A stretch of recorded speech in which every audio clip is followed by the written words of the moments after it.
Hold on one second. Welcome. This class is embedding Google spreadsheets and documents into websites in WordPress by Lynnette de Sandoval de Val de los Unicornes. We are recording this so that we may share it with those who are unable to attend. By attending this class, you agree to have your likeness and voice recorded. If you would like, you can change your name or turn off your camera if you do not want to be viewed on the recording. Thank you. Okay, and I am Lynnette. Thank you for stopping by and being part of this class. I am going to be giving a basic introduction to how to embed documents and spreadsheets into your web page or WordPress. I've also got Rowan here, who's going to be giving higher level info as needed and requested. We're what we're talking about is Google Drive. Documents and spreadsheets can be embedded in your web page. They can be displayed there, and the cool part is you update the Google Doc or spreadsheet, and it appears on your web page, not necessarily instantaneously, and sometimes a little longer than not instantaneously, but it's automatically pushed out to the web page. So it allows the officers to update their information, ANS dates, newcomers meetings, monthly communications, reservations list, whatever. It allows real-time changes to the web data, and it allows you to do updates in the field if you don't have access to the website updating software at an event, but you want to update info, maybe create a blog of what's happening in court. You can just update the Google Drive document from your phone, and it'll update to the web page. Now, let's see. Some examples I have are in real life. Here is the Altavia meetings and gatherings web page. This is our arts and sciences workshops. And here is a Google Doc we have embedded in the web page. The interesting things about Google, well, it's a spreadsheet. I'm sorry, it's a spreadsheet. And the interesting thing about it is if it's too long, you end up with a little slider bar down here so you can see the document. Also, if it's a spreadsheet and you've got more than one page, you've got those tabs down on the bottom. If it's longer than the window that you've given it, you can scroll up. You've got the slider bar there. You can scroll sideways here. It gives you the document in a window in your on your web page. I played around with a test page here. You can resize that window so that it fits the document. You saw over here that, at least on this page, I had some white space between the bottom and the top, or the bottom of the spreadsheet and the slider bar. Here I've changed the size, and we'll talk about how later, so that I don't have that white space. This is a document that I embedded, and you can see that you can scroll up through that document as you go. And okay, we'll talk about the app later. And let's see, go on to the next page. I have to apologize. This is the first time I've done a PowerPoint presentation. The first time I've done a PowerPoint for like about a million years. Whoops. One of the problems, of course, with embedding something like this in your web page and giving control of it to someone else is that you don't have direct control over what's posted on the website. Anybody who has editing access to that Google Drive file can make changes and post anything. The other thing you have to do is make sure that the files don't contain personal info or other info that you don't want shared, even if it's a hidden column or whatnot.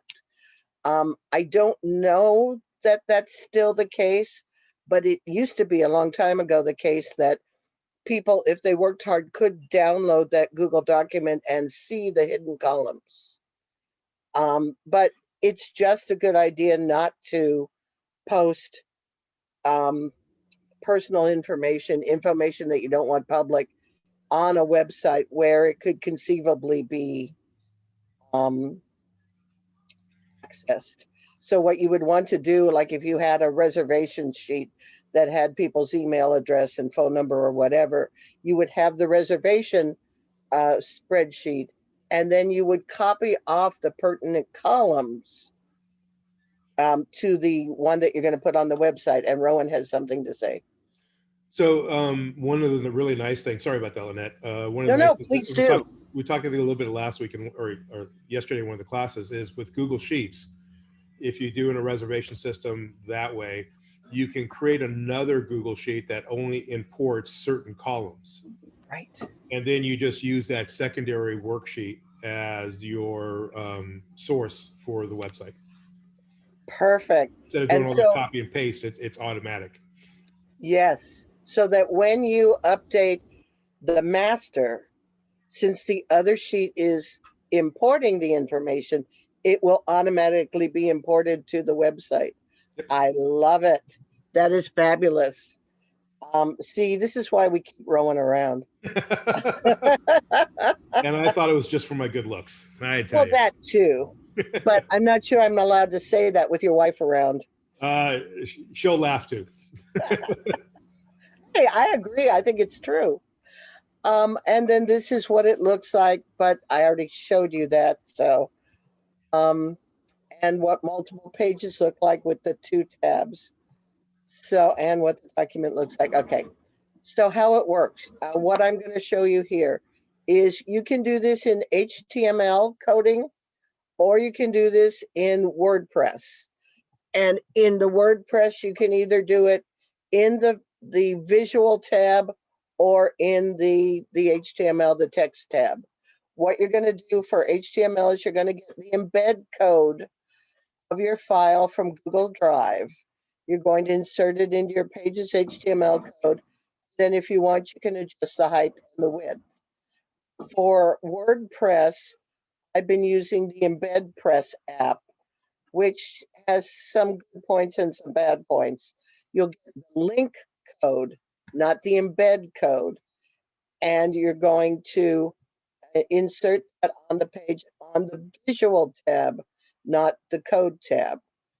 And then you can adjust the height and the weight. The real interesting thing about Embed Press is it gets too excited and it will try to embed any URL code you put on the page, which is really annoying sometimes. Thank you. Can you only, I'm so sorry. Yes? Can you only use the Embed Press app in order to embed a document or sheet into WordPress, or is there a different way? Well, you can do HTML embedding on WordPress as well. Or do you mean, is there another app? No, that was my question. If I could use HTML, if there was another way to do it on WordPress. Thank you. Yes. WordPress, you can either use HTML or you can use the app.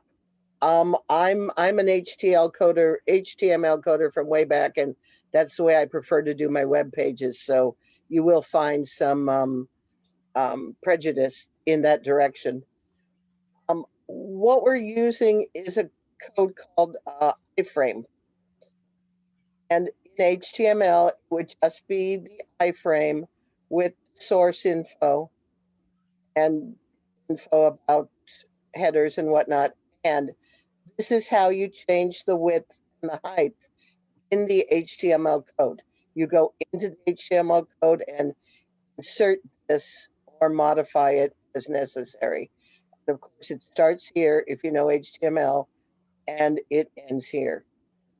with the Embed Press app, you get a tag of embed, beginning and end, and then it's got basically the URL for the doc.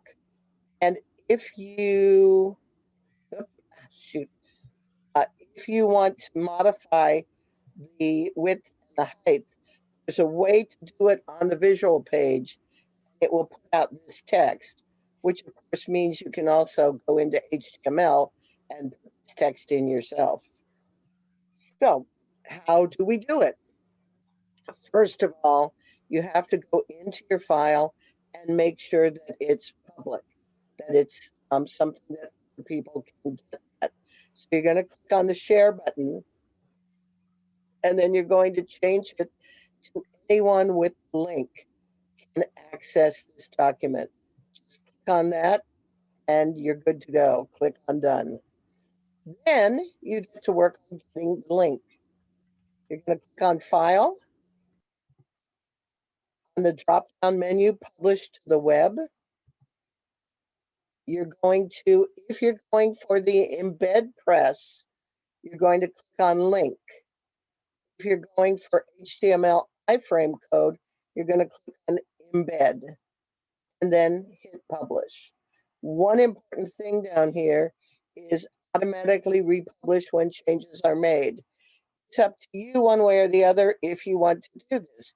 If you don't do it, then you can preview changes that people make to the document before it hits the web page. But if you don't do it, it kind of, in my mind, defeats the whole purpose of doing this. But it would make a security stop if you wanted to do that. And then we're going to next page. You're going to, oh, I'm sorry, back up one. You're going to click start publish or publish. You're going to click publish. It's going to ask, are you sure you want to do this? Yes, I'm sure I want to do this. Again, this is your last chance to check to make sure this is clicked. You can get your link code or your embed code here. Copy it, then you're going to paste it into the text as we saw earlier. Now that was for sheets and for documents. But for sheets, you have a few more decisions to make. You can share the entire document, or you can share one of the sheets of the document. The one that I showed you here, I shared both. For no good reason, but I shared both. I could have just shared class schedule by coming over here and selecting sheet one would have been named class schedule. So you have a decision there. How much of it do you want to share? And again, I wouldn't advise saying that I'm going to put the master reservations form on sheet one and the one for the web on sheet two and just publishing sheet two. I suppose that's safe, but the little IT person in my head jumps up and down and says, make it a separate spreadsheet. Don't share the data in any way. Rowan's laughing at me. Hello. Hi, I'm a wreck. I've been waiting. I've been in a waiting room from yesterday's Zoom number for like the last 15 minutes. Oh dear. But I'm here now. Yay. Yay. We are talking about embedding Google spreadsheets and documents into web pages, just like we did here with the arts and sciences.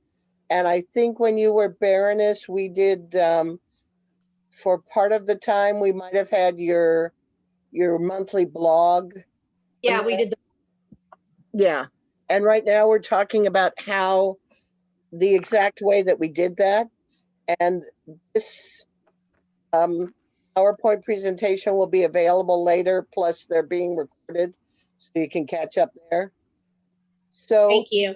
You're welcome. You chose what part of the document to publish, and now you can choose how you want to publish it or which link, which type of link you want to get. In this case, what you're going for is web page. And then when you get here, you're just going to click publish.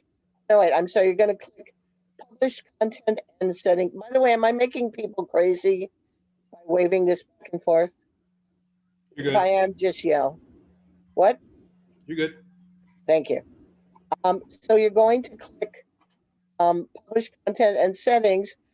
That's where you're going to find the automatically republish when changes are made. Turn that on or off, or make sure it's set to how you want it done. And then you're going to get the link or the embed code, and it's going to tell you what you've chosen, entire document. And in fact, I think it gives you another chance at this point to change entire document or just one sheet. Are you sure? And it'll give you the code there. And then, like I said, we're back here. Yes.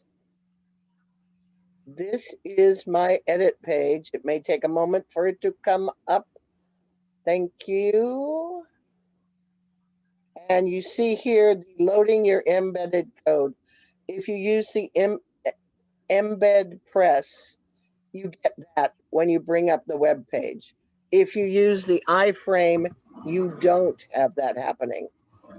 The way this works is if I come over, I don't have some of the code ready. But what I would do, I'm sorry, I screwed that up. I should have had some of the code ready to drop in here, but I don't. But what you would do is you would come over here and say, I have my play dance schedule set up. I am going to click here and insert that link code that I got from Google Drive, and it's going to bring me this. And then if I wave my,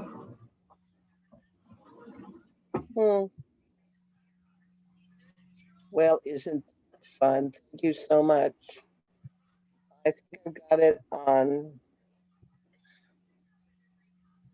Nope, I don't. This page. It is supposed to. There we go.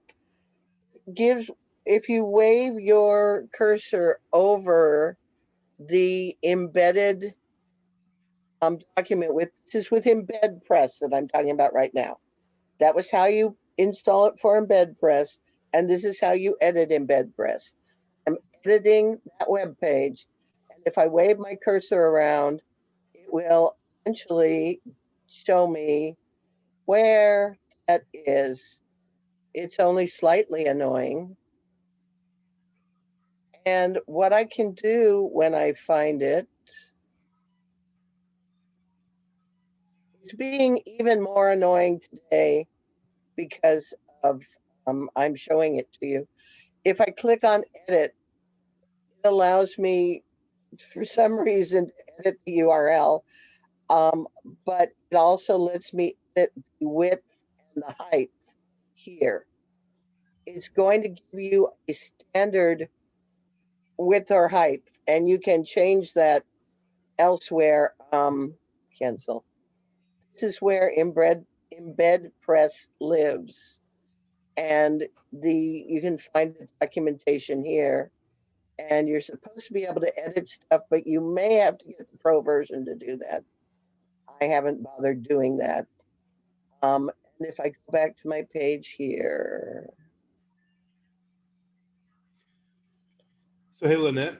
Yes. With Embed Press, it doesn't. If you're embedding a Google Doc, it potentially changes sizes over a period of time. It doesn't automatically or dynamically change the size, the height, right? It's a set size. Correct. It's a set box, just like iframe. With iframe, you set the size, and that's it. With Embed Press, it comes with a set size. Okay. I saw somewhere that you can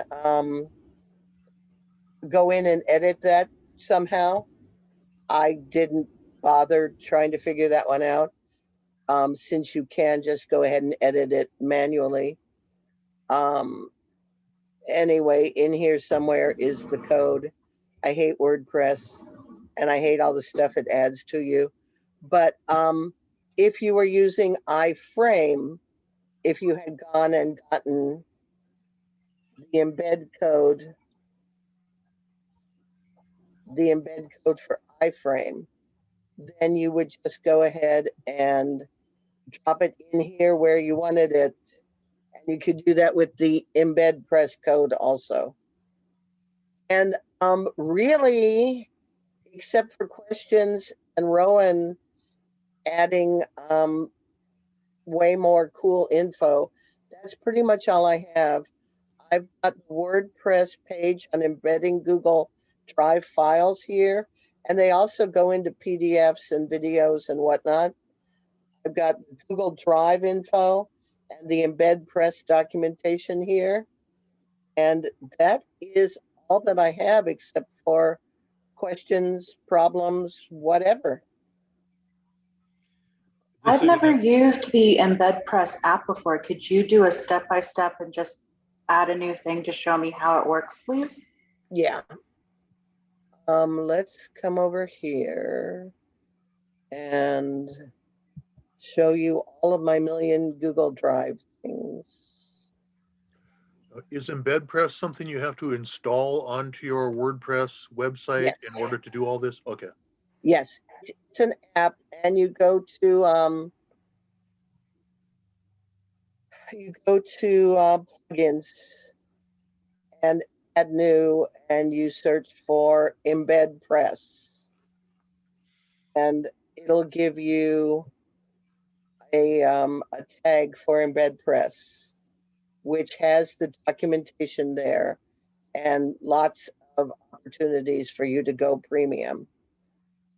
But let's see, all pages. While I you're just- doing that, sorry, Lynnette, Yes. while you're doing that, I added in the chat also another product called Google Drive Embedder, Oh, good. which is another way to embed stuff from Google Drive, especially when we look at the bigger concept of content delivery networks and stuff like that. Rowan, where's the chat? Because I don't have any chat messages on this. I think you joined after I sent it, so let me do it again. Thank you. That's a bad thing about Zoom. You know, if you come in after someone's posted something, you don't get to see it. You see it now, Cecilia? Yeah, thank you. There's probably a half a dozen apps nowadays that are really built around embedding content from either Google or from Microsoft Teams or something along those lines. I have to admit, Embed Press is the first one I came across when suddenly WordPress wasn't letting me use iframes a couple years ago or a year ago. I don't know, sometime before or during the pandemic. It just wasn't working for me, so I went looking for something. I found Embed Press. It worked. I haven't tried anything else because, as I said, HTML is my favorite. So I've made this public. I'm now going to publish to the web. I'm looking for the link because I'm doing Embed Press. I'll go ahead and do the entire document. So I'm going to copy that link. I'm going to come over here where I'm editing my test page. I'm going to come over here and I'm going to do, oh wait, I'm sorry. Let's go to where I'm actually editing the test page. And come over here, Control V, or not. I think you have to do the embed element first. I think I was in the wrong place. There we go. was in the middle of a doc. All I did was I came here to somewhere where there was blank space, just do Control V, and it will embed it for you. So you don't actually have to go into a specific plugin to use it. The plugin works by just copy pasting the link into the WordPress page. Okay. Onto the virtual page, yes. Okay. That's what I was confused about, was do I have to go into a special part of the app or what have you in order to get it to work? Yeah, and therein lies the problem, because we have this other page here, the home page, and our good Baron and Baroness write a lovely monthly comment section I paste in, and started putting in lots of links. And when I copy and paste this from Word into here, Embed Press finds one of it, usually the first link, but sometimes a random link, and decides that it's going to embed that embed that link page into this instead of just showing a link that I can have people click on. So I have to go into the HTML to dissuade it from that convenience for me, which is why this would really work better as an embedded Google Doc for this, rather than making it a HTML coded section. And if I had gotten the iframe code, let's see, nope. If I'd gone over here to embed and copied that code, what I would do with that code is come to the text section, and I'm going to stick it up here on the top, put that in. Where am I? Enter. Now you notice it doesn't come with width and height. So what I do is I go find a width and height somewhere and I paste it in, because me and typing aren't always great. And then I can make it whatever height and width I want. And it's HTML, so I can play with it however I want. And then when I come over here, there, I made it real teeny. And I can go back in and edit that to whatever size and shape I want. One of the things that Rowan was saying, which made me really excited, was that in the future, Kaid is hopefully going to have a commercial version of Google to use for all of the websites. One of the things that it allows you to do is embed folders, so that all the documents in that folder can be embedded. And I assume it'll just show you all the documents just like it shows them to you in Google Drive. Yeah, it the thought pattern is you can create a document library or show a bunch of files by simply embedding the folder, and then depending on what tool you use, you could do different operations, whether it's just showing them as a file or actually kind of showing it as a document library, so forth. I mean, I'm excited about that, because one of the big problems we have is a new martial art handbook appears, or the arts and sciences handbook, or whatever. And it often takes forever for the new version to get to the website. This would allow the officer to go ahead and drop it into a folder, into a directory, and have it automatically appear on the web page. The one thing you would have to be careful of with that is, again, make sure you know what documents are going to be in that folder.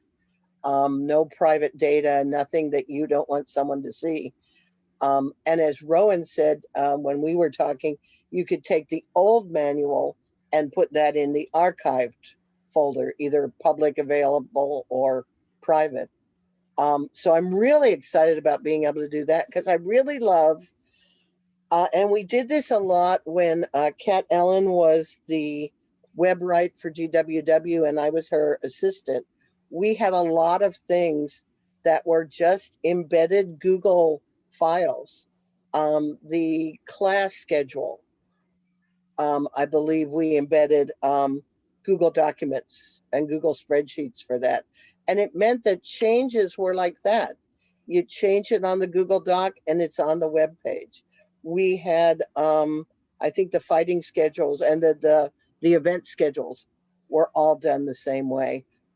You can also, it looks like you can take PDFs that are in Google and you can embed those to be accessed from the website. I find that WordPress can still be daunting for people who aren't IT folks. I had a deputy and I advertised as, hey, you don't need to do HTML, you don't need to know anything about programming, you can do WordPress. But what we found is that WordPress isn't perfect, and oftentimes you have to go in and make changes in the HTML. And embedding things from Google Drive, which is easier to deal with for a lot of non-IT people, makes it a lot easier for the web write not to have to do everything, for the officers to be able to do their stuff quickly and easily without having to wait for the web write to get around to do it, and to have changes that are instantaneous. It also makes, on the user side, it makes for some fairly easy to use and access items, rather than a table that takes up the whole page. You can have a Google spreadsheet that you can scroll up and down or back and forth on. So if you're interested in the arts and sciences, great, you can look at it. If you're not, you can go past it quickly and easily rather than going through several scrolling pages to get past it. Honestly, I'm loving this idea as a way to share my primary source records of the extant items and the museums, and you can filter by what they are, what time, where the museum is, stuff like that for my blog website. And this is going to work great. Cool. So just And to kind of, Rowan? yeah, I was going to say, just throw out a kind of a larger concept. What really Lynnette is starting off with in her conversation is something called a content delivery network, or CDN, if you've kind of played around with it. And what it really talks about is how do you develop a website where a lot of content is being driven by other sources that you don't need to, code into a website. So if you think in those terms, whether it's pictures, a spreadsheet, a document, a movie, whatever it is, all these things can be housed in different areas and simply just add and drop into a website. And as Lynnette was talking about, which is really what we look for, is how do we take the thought pattern of a webmaster in our world of the SCA and make it less technical and more managerial, and let people develop the content that they need for their particular subject matter. Yeah, that's what I was saying. Yeah, it makes life easier for everyone. Definitely for the web write, but it makes it easier for the officers, because there's nothing more frustrating than working on getting something out as quickly as you can, and then having to wait minutes, hours, days, whatever, for the web write to finally get around to putting your stuff up.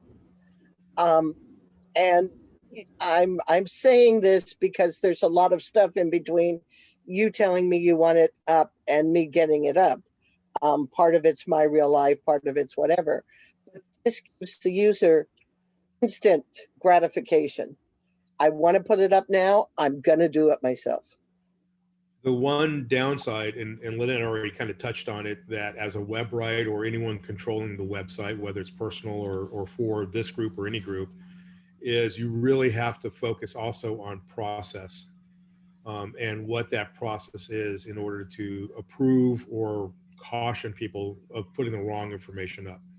And there's several WordPress plugins that you can do for workflows that can say, hey, I got a new item that needs to be posted. Is it okay to post? And you go through kind of a checkoff list or whatever it is. But just keep in mind, if you're, I think Eva, you were talking about maybe your personal site, but as a group site, you do need to make sure that you're working with everybody to understand the process and the rules, and every so often spot check to make sure everyone's good.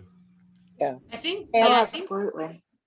that was a question that I was thinking, is that when somebody makes a change, what processes do we have in order to have, like a set group of people, like the web minister, the seneschal, and social media officer, at least those three, to be able to see what's being changed before the changes actually go into effect. Because if we just give any officer the ability to do stuff, we've been in the S, some have been in the SC for a long time. We know that there are people that might just want to write an FU letter on their way out. And how are the processes to stop that from happening? That's where this comes into play. Okay. I've been talking about changes being made instantaneously because that's my favorite part. And so far, I've not been burned by it. But you can publish it to the web without clicking this. That means that changes are not automatically republished. That means that I've never played with it, so I'm not sure exactly how it works.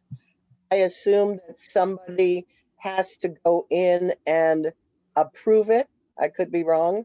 So with that click bar or click mark, basically you have to do is go regenerate the page in order to get it done.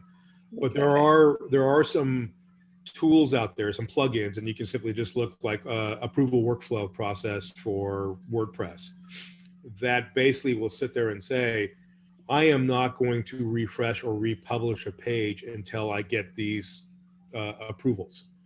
And that is all done through an app, a plug-in to the main WordPress, and then usually you could do it via phone or something along those lines. That's one way to do it. Again, pluses and minuses with all these different things. If you are, for a small group, it's pretty easy to stay on top of stuff. For a larger group, whether it's like a massive barony like Calafia, where they're doing things left and right, or you're dealing with Kingdom or beyond, or even from a work environment, building out a process. So kind of going back to your first thought, there is nothing by default, right? We have to, we have our manuals, right? So there is the social media manual, there's the webmaster's manual, there's the Seneschal's handbook and all that. But we have to create and define the process within the group and then figure out the tools in order to make it a lot better. Yeah. And what Rowan was talking about, having the approval process that you can do on your phone, it means you can still have something happen fairly quickly. The ANS officer can send out a text to the Seneschal and the WebWrite saying, I've just updated something. Would you go in, look at it, and approve it? And on their phone, they can go in, look at it, see what it is, and approve it on their phone. You still don't have that cumbersome, I have to go sit in front of my computer, fire up the website process, whatever. It's still something that can happen fairly quickly. But go on. No, go ahead. I'll finish up after you. I'm sorry, I didn't realize I interrupted you. No, you're good. Also speaks to the fact that when you're creating these, one important thing is going to the document, seeing who it's shared with. It should be shared with Seneschal, the if it's the ANS officer, probably the social media officer, and you need to keep on top of who's the current officer. I looked at our ANS document and realized, among other people, it's still shared with our previous ANS officer, which isn't a problem. I trust her, but I should have removed that when she stepped down. One thing that you as the IT person need to do is make sure that the people on a document or a web page or whatever are always current to help prevent people coming in and saying, well, they kicked me out of office and F you. But also it helps protect previous officers in that if someone comes along and does something, they might be the first suspect, but if they don't have access to it, they're in the clear. So there's two things I want to kind of add on to what Lynnette was saying. The first one is the thing you want to or at least think about when you first start talking about a lot of these embedding and how fast things are approved and all that is how fast does the information need to get somewhere, right? So that clicking that check mark that says automatically update the the website from this embedded document means you want or you believe that information, that change of information needs to happen fairly quickly. If that's not the case, you may want to rethink or put a process that might slow it down a little bit, like unchecking that or going through an approval process. So that's kind of the first question to ask. The second thing, and Lynnette, kind of going back on what you were saying, is within Google, your IT folks or whatever, at least for the kingdom and for all the subgroups, can create a group that actually says, let's call it a document share group. And then all you have to do is give permission to whomever's in that group. And then all you have to do is pull people in and out. So if you do things like, as we look at moving in Kaid, we're moving everyone from, forwarding addresses and all that into a Google system. You have the Seneschal at altavia.org, or you have the Seneschal at, Kaid, or the Seneschal at Golden Hill, or whatever. That's the only thing you have in the group. And then as long as you're maintaining that address, you don't really have to worry about what Lynnette now is referring to as lingering SharePoint. So you can always just share it to the group, which makes it really easy to do. Yes, but for the arts and sciences, I would share it to that group and to the arts and science officer, because Right. I don't want the arts and sciences officer in that group, because that group will also be overseeing the B&B's blog and this and that and the other thing. So, but creating multiple groups, right? You sit there and say, here's the core share group, right? Which is usually Seneschal and the WebRite, right? Then you can create a subgroup, or you can create other groups that will be your financial group or your whatever, which also makes things a little bit easier to deal with multiple people when you're, hey, I want to do a financial proposal for my next event. I could just email to the financial committee group, which then goes out to whomever, or to the arts and science group, and you can figure out who's part of that group. And remember, you can do nested groups, so you can have a group within a group within a group, depending on how complicated you want to make your world. And what it means is you've only got one place, because as the WebRite, I'm responsible for the email addresses and for the Google Docs. And if I have to remember to change the arts and sciences officer info on the arts and sciences email and on the Google Doc, I may not remember the Google Doc, which is how Don is still on that one form. So yeah, that makes sense. If I just share it with the email address, then I only have one place to change it, and I don't have to remember to change it multiple places. So real quick, it is 1:51. The classes are 50 minutes long.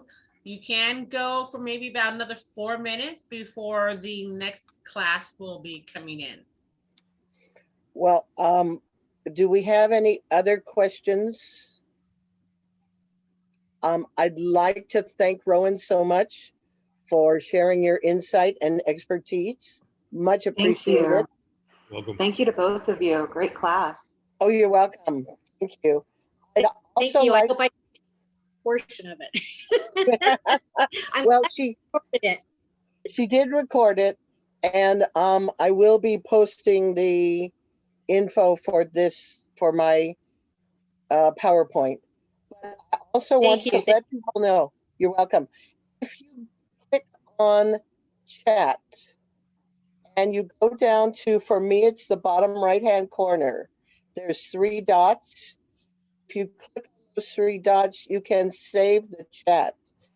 So if you didn't copy the URLs that Rowan put in chat, it's one way to save the info. That only works if she's been in the whole time. She will only see the chat that happened after she signed in. So anything that was previous to her, she will not see.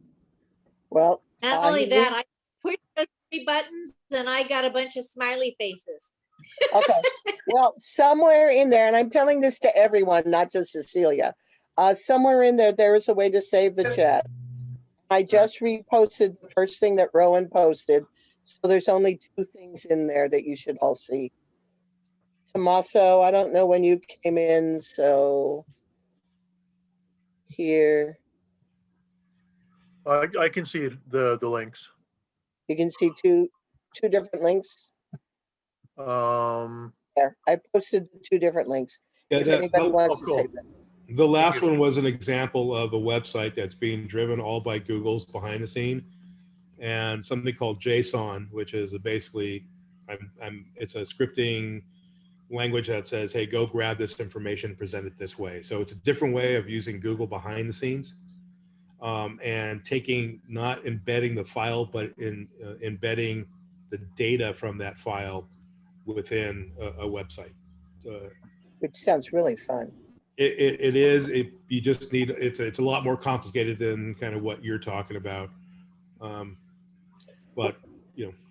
Okay, see, here's the thing. I realized a long time ago, I like containers. I like baskets and boxes and stuff. And when I got into IT, I love tables because in my mind, they're containers. Mhm. I save thumb drives because in my mind, they're containers. So embedding to me in my brain is just containers, and it's exciting, and I get to go put things in containers, and it's fun. I'm Anyway, going to have to drop off, but thank you so much to both of you so very much for teaching. Thank you so much for attending. Thank you all. It was wonderful. If you have any questions, you can get a hold of me through the event. Thank you, Lynnette. Okay, thank you for being my moderator. Much appreciated. Thank you. I always forget to let people in if